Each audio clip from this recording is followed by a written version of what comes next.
Mystery and paranormal phenomena have always fascinated people, especially wandering ghosts and poltergeists. We will show you houses where you can still encounter them, from gloomy castles with a history of thousands of deaths to modern offices haunted by tragic events. And in the end, a hotel that served as the backdrop for Stanley Kubrick's famous The Shining.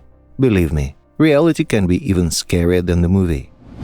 In the midst of the 19th century, when lavish men's suits were his bread and butter, Oliver Fisher Winchester suddenly decided to shift from fashion to firearms manufacturing. His rifles and shotguns soon became an integral part of American history, even a household name. They were so popular that they brought him worldwide fame, but according to some, also a curse that plagued his entire family. It all began with the medium visited by Winchester's own daughter-in-law after the mysterious death of her husband and father-in-law, occurring a year apart. However, this was only the final straw. Before that, she had already lost her own daughter, spending 15 years seeking solace in the world of the occult.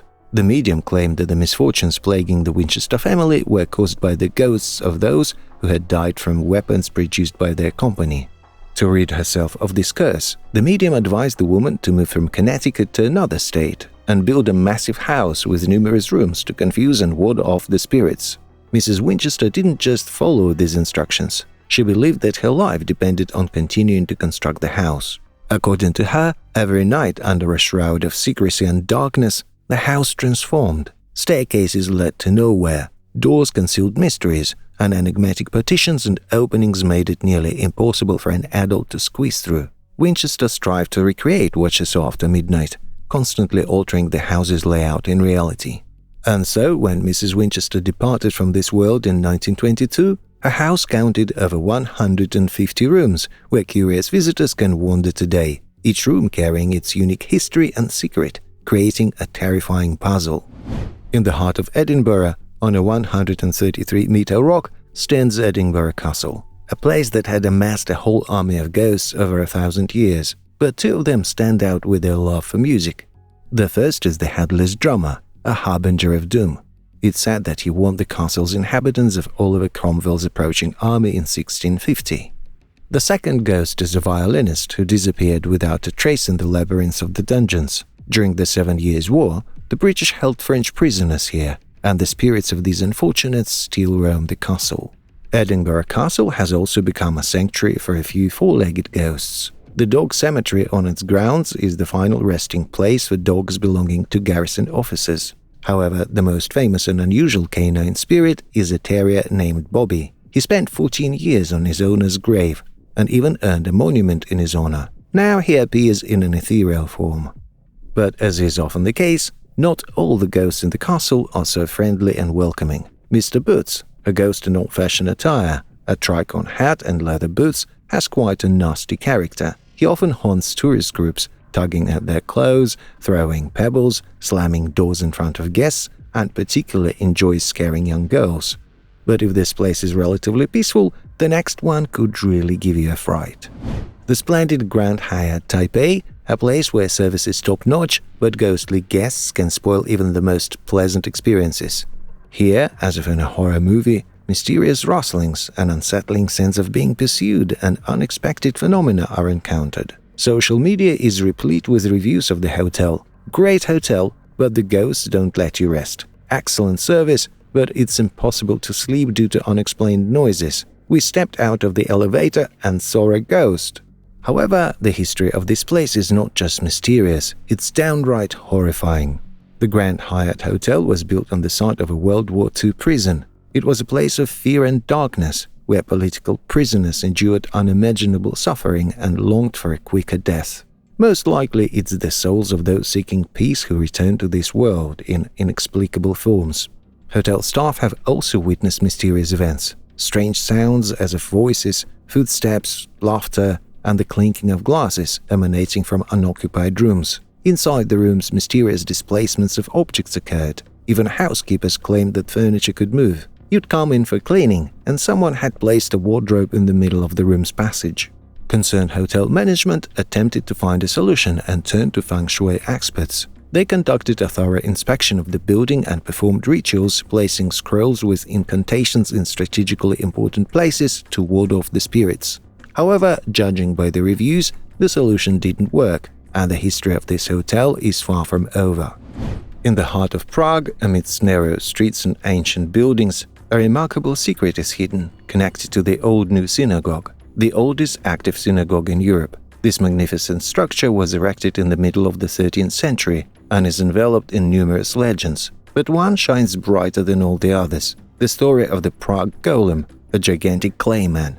In the 16th century, the Prague rabbi Judah Loew ben Bezalel decided to employ magical powers and created the Golem, a clay giant. According to legend, he did this either to protect his fellow citizens or to assist with household chores. A vital part of creating the Golem was placing a tablet with the Shem, a sacred name of God, into its mouth, and this clay colossus came to life. Rabbi Loew removed the Shem from the Golem's mouth daily to turn off his creation. However, one night he forgot to do so. The Golem roamed the streets and caused havoc, destroying and burning homes. Rabbi Loew eventually managed to calm the Golem, hiding the clay body in the attic of the old new synagogue and forbidding anyone from entering. This marked the beginning of a series of mysterious events. For example, in the 1940s, a secret agent of Nazi Germany, despite the prohibition, attempted to climb to the synagogue's attic and died under unclear circumstances. There were several more attempts to find the Golem, all ending in strange deaths. Prague residents still believe that every 33 years, the Golem awakens and roams the Jewish quarter at night, with potentially dire consequences. In the forgotten corners of the Loire Valley, there is a dark legend associated with the Chateau de Brissac. This castle is filled with stories, but one of its darkest chapters tells of a bloody double murder that occurred in 1462. Jacques de Brissac, one of the early owners of the castle, married Charlotte de Valois. While he went hunting in the lush nearby forests, his wife remained in the castle. Alone, she decided to amuse herself with a local huntsman. Their affair was not fleeting, as nearly 11 years of infidelity went unnoticed by Jacques de Brissac. However, everything changed when a servant woke his master one night, informing him of his wife's dishonorable liaison. She had simply moved her lover into the adjacent room while her husband rested. Without hesitation, Jacques de Brissac grabbed his sword, burst into the bedroom, and killed the paramour, and then Charlotte herself. After this bloody drama, Jacques de Brissac was imprisoned, and Chateau de Brissac became a gloomy place. Charlotte is now known as the Lady in Green, since that color was her favorite. Her ghost carries a peaceful and silent presence. Charlotte only appears before men, and most often gives them with a sudden recollection of a past love. Meanwhile, Charlotte's lover, preferring women, also decided to return to the world of the living. He seeks his victims among young girls, and those looking to test their nerves can spend the night in the castle's historic bedrooms for €390. According to online reviews, young women sometimes hear warm breath right in their ears. This story began on the 1st of February 1974, when a horrifying fire broke out in the Joelma Building, a 25-story office building. The fire was caused by a short circuit in the air conditioning system and rapidly engulfed the structure. Shockingly, the building lacked proper firefighting equipment and even emergency exits were absent. 300 fortunate individuals managed to escape, but many of them suffered burns of varying degrees. Over 180 people couldn't survive this nightmare, with 40 of them forced to jump from the windows, hoping for a miracle. The building was destroyed and its reconstruction took 4 long years. It now fully complies with fire safety standards, but many still avoid it.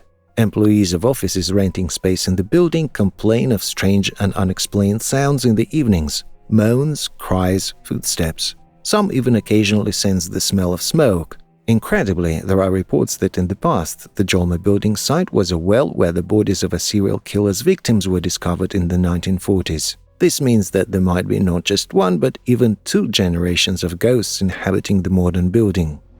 At the edge of Australia, where the sea embraces the land, stands the Cape Hicks Lighthouse. It's known as the tallest lighthouse in the country, but its fame doesn't stop there. The history of this lighthouse began in April 1947, when local newspaper headlines were suddenly filled with mysterious news about a disappearance at Cape Everard, as Hicks was called at the time. They told the story of Christopherson, the lighthouse keeper who ventured out alone to set traps for mollusks and vanished without a trace. Years later, as this mysterious tale began to fade from memory, a new lighthouse keeper experienced something strange. One day he heard muffled footsteps. Knowing that there shouldn't be anyone else in the lighthouse at that time, he was genuinely frightened. The footsteps sounded heavy and simultaneously inhuman. Since then, the lighthouse has been visited by a spectral inhabitant. He stomps around, breathes heavily, and even as claimed takes care of the lighthouse, sometimes polishing its doorknobs. These mystical events have become an integral part of life at the Cape. Every year, hundreds of tourists visit, not only to enjoy the stunning view from the top of the lighthouse, but also to hear the sounds produced by its ethereal visitor, the keeper. Business is booming, and the area around the lighthouse has been developed with small houses and bungalows. Accommodation prices range from $100 to $330 Australian dollars per day, but for the less demanding visitors, there's camping. Myrtles Plantation, renowned for its eerie reputation and terrifying ghost stories, is one of the most mystical places in the United States. The historic house, built in 1796 by General David Bradford, is known not only for its long history but also for a dark secret involving the general's daughter. In the Bradford home, there lived a slave named Chloe, and she was far from harmless. Chloe loved eavesdropping on conversations and prying into the family's secrets. However, she was caught in the act one day. To permanently deter her insistent desire to delve into other people's secrets, the house's owner made a gruesome decision. He cut off her ear. This act of intimidation led Chloe, now forced to conceal her disfigurement, to wear a scarf that covered her head. Yet she harbored anger and a thirst for revenge and decided to act radically. She baked a pie with poisonous oleander leaves and offered it to the general's family. The victims were his wife and 2 daughters, who died in agony from the poison. The enraged slaves lynched Chloe out of fear of reprisal.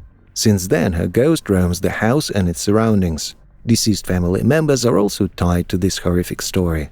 They leave fingerprints on furniture, hide guests' belongings, and even manifest themselves in mirrors. While historians advise against taking these legends too seriously, tourists and guests of the estate willingly share their frightening experiences. On Lavrentiy Street in Moscow, there's an old mansion which now serves as the Tunisian embassy. The place is quite picturesque but also mysterious. In the past, it was not just a house but a tiny fortress owned by Lavrentiy, the head of the NKVD, one of the most enigmatic and frightening figures in Soviet history. Beria settled here in the late 1930s, and according to rumors, he managed this mansion until his mysterious death. Numerous legends revolved around Beria, but the stories about his treatment of women were especially impressive. It was said that he was so influential that he could literally abduct women he liked. It was believed that he could drive up to a girl in his car and forcibly take her to his house on Malaya Nikitskaya Street. Moreover, rumors suggested that many women disappeared without a trace. Mysterious events also occurred in the vicinity of the mansion. Several times a month, late in the evening, an invisible car would appear and the car doors would slam shut. Following this, unknown voices could be heard, and then suddenly a stifled female scream, and then the dense silence of the night would return. Many strange events continue to occur inside the current embassy. Documents vanished from safes, papers levitated and swirled in the air, and in the corridors, employees occasionally saw the ghostly silhouette of the former owner of this strange house. There's even a legend that instruments of torture were found in the mansion's basement, although authentic evidence was never provided. After all, much of the Soviet past remains strictly classified. This story gained fame in 1997 when a miniseries with the frightening title The Shining was released. Many viewers are aware of the fears and horrors that pervade this film, but few are aware that some of its scenes were shot at the picturesque Stanley Hotel. Rumor has it that the atmosphere of this hotel inspired Stephen King when he wrote his famous novel.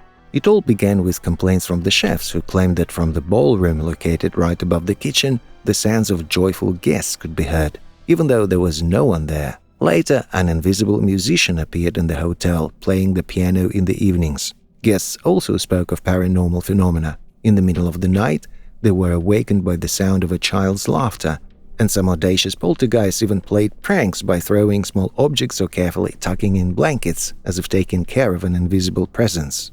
The owners of this hotel made an unexpected and bold decision. They didn't try to drive the ghosts away, but on the contrary, tried to involve them in their business. Becoming a real tourist attraction, they offer their guests a unique experience that can't be found anywhere else. The owners recommend rooms where supernatural activity reaches its peak, including rooms 407, 428, 1302, and 217, where Stephen King himself once spent the night. Thus, this hotel has become more than just a place to stay. It's a true journey into the world of paranormal adventures, offering its guests a unique chance to experience the true atmosphere of mystery and mystique. As you can understand, ghosts are now being monetized quite well, so the likelihood of actually encountering something otherworldly is quite low. But where there's smoke, there's fire. There's definitely something around us. Thank you for watching.